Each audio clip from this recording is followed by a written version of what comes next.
All right, we are live and we are doing another live clip. Obviously. Uh Name of the video is MFML023. Reliable or unreliable? It's from Cassie Kozierkoff. Kozierkoff? Say that. I have little to no clue who this lady is. Apparently this thing is going to be like Google sponsored or whatever. And we're just going to react to it. I suspect it's some technocratic, break my heart type of shit. But, fuck it. Here we go. Oh, this is a live fan request, by the way. Someone requested this video. Jesse? Why I oughta. All right, here we go. From Cassie Kozierkoff. Here we go. I want to ask you a question about workers. Which one do you prefer? A reliable worker or an unreliable worker? Which one is better? Reliable. Yeah? Any dissenters? Because I would say it depends. It depends on the quality of the decision maker. If It depends on notion of reliable and unreliable. Sure. Someone could be like unreliable in regards to like a mechanic, unreliable at actually fixing a car, right? They might be the worst mechanic there, but they're reliable at keeping everyone together or keeping the workplace light. You know, like he cracks jokes or he's funny. Like, oh, everybody likes him, and he puts us in a good mood, and it makes us work makes our work easier, and we do better jobs. Just saying. Let's continue. From Cassie. it depends on the quality of the decision maker. If you have a great decision maker, you want the reliable worker. You want the reliable worker who scales up really quickly and does what they're told, does exactly what they're told, and follows the instructions of that good decision maker. The Irish? Scales up the intelligence of that decision maker. Unfortunately, something that's good at scaling up intelligence, machine learning, is also really good at scaling up stupidity. And if the decision maker doesn't know how to do their part, instead of good outcomes, you get terrible outcomes. And that all gets scaled up before anyone knows what hit them. And so there, with a bad decision maker, you want the unreliable worker. You want the worker that's not all in on the incentive function given to it by the decision maker, that instead wants to play with its kids and hang out on the beach and what was on TV yesterday and am I hungry, in addition to whatever they were told to do at work.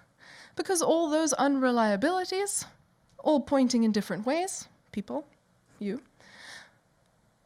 unreliable workers, relative to machine learning, all of you kind of cancel out the badness of the decision maker a little bit. It's hard to scale that stupidity. There have been cases in humanity's history where that got out of hand a little bit, but for the most part, you're the reason it's self-limiting. Machine learning, though, does what it is told, optimizes for what it is told to optimize for. And if the decision maker doesn't know how to ask, you have a problem. And that is why data science, machine learning, and AI future needs skilled decision makers. And needs good process here and teams who know how to actually carry this off safely and reliably. Okay. I mean, don't you want certain things to not be, I don't know, to where things become overly uniformed, or like, because she's talking about machine learning, right? And if like I was talking about, like with a mechanic, let's say it's straight up robot mechanics, right? Send your car in, it goes through a sensor, and the sensor just goes fucking fixes the whole fucking car, right? Or whatever part is broken. And it's like, I guess that would still work, right? Because usually, you know, let's say the owner would be able to be like, hey, you know what? Hey, I know you're down on your luck, man. If this was a free fix, or let's work a plan out to where you pay me later or whatever the fuck. But at the same time, if there's like specific things that need to be spent on the machines, because be real, are they really gonna make like you know machines that just don't break? Like we're gonna make the perfect one, or not perfect, but this one will last fucking 100 years because it's made of titanium or some shit. Like, are they gonna really do that, or are they gonna make like the bare minimum that you have to keep replacing parts on it every so often? And then that could change the behavior of the boss, where he can't just give out, like, hey, yeah, you know what? Don't worry about that. I did this part for free.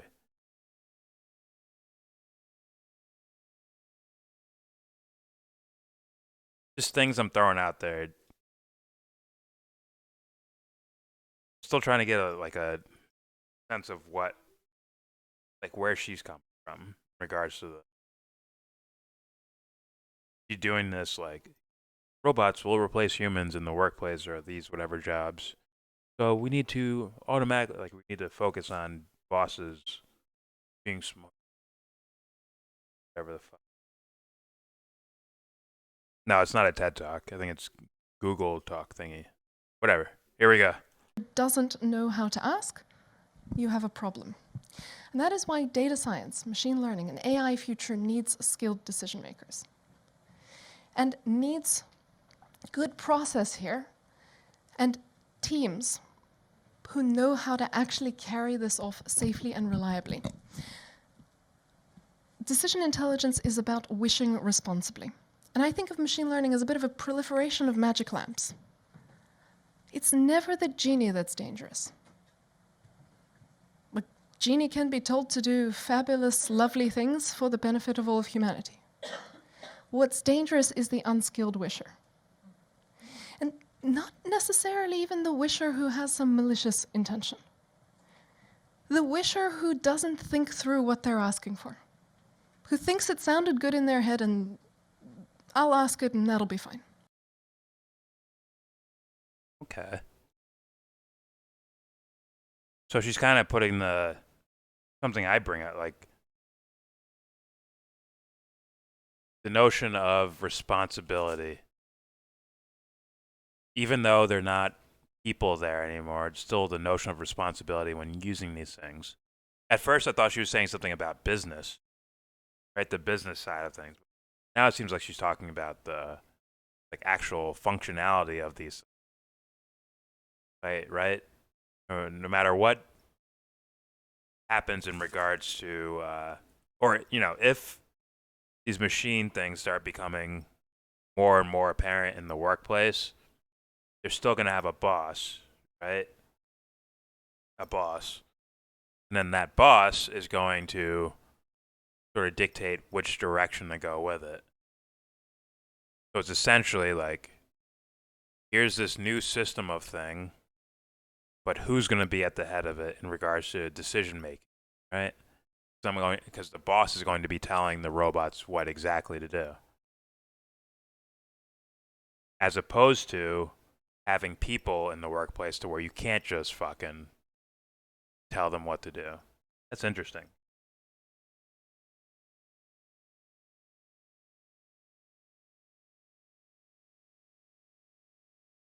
Exactly, yeah. Let me just read this.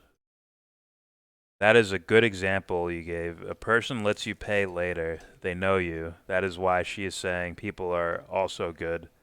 Because if we only optimize on profit, scale is bad. I figured out what she was saying as we were getting through it. I didn't know if she was talking. If she was, at first, it sounded like a business thing, towards like you need to be responsible so that you make the money. But then as she kept going, like, oh, you're saying like straight up, like you need to be keeping in mind like what harm you could cause or and whatnot, right? Yeah, I caught on as she was going. As she was going, that's interesting. Uh, and I would 2,000% agree. Need to definitely keep an eye. Like that should happen in life regardless. if it was just with people and wasn't machine learning as she called it. Regardless, you should be paying attention to what you do in the world. But it's more likely, like you're saying, not only the empathetic route, where it's like, oh, I'm sort of like I'm bound by my own care for other people and shit like that. Not only that, but also like people will hold me to account. So like employees or customers or whatever. If I'm doing something that looks creepy, my customers will call me out, or even my employees will call me out. They might go on strike, or consumers might boycott, on and so forth. As opposed to robots, like what do they have, a union or something? Are they going to go on strike when the boss is doing something shady? It could be like less hands sitting at the table to determine which direction the company goes. Maybe less hands having access to little secret files within that company that could be doing something creepy. Like, oh, we're dumping oil in these waters over here. But it's only a robot passing it to another robot, passing it to another robot, passing it to another boss. Instead of it going through maybe a secretary's hands or whatever the fuck. To where it's like, oh fuck. Someone might like whistleblow or spill the beans on this. So that's very interesting. It definitely keeps up the theme of this technocratic shit. All right. Yeah, not bad. All right. I think that's it. Please subscribe if you like. Comment, agree, disagree. Tell me what you think. Remember, we go live every Wednesday and Saturday, usually, and you can request videos that I will then possibly turn into clips if I'm interested enough. Don't forget to share, support, hopefully donate to Devon's Journey to Recovery, to Helping Victims of Africom, to Cohen Daly, the Australian boy. Also support some content creators. Stevie, aka Redneconomics, aka Fred from Angel. Also, Sleepy J. Get him a coffee. 2 scoops. And also Ali Alexandra. All links are in the description box. OCB? Nothing. With all that said, give this video a thumbs down.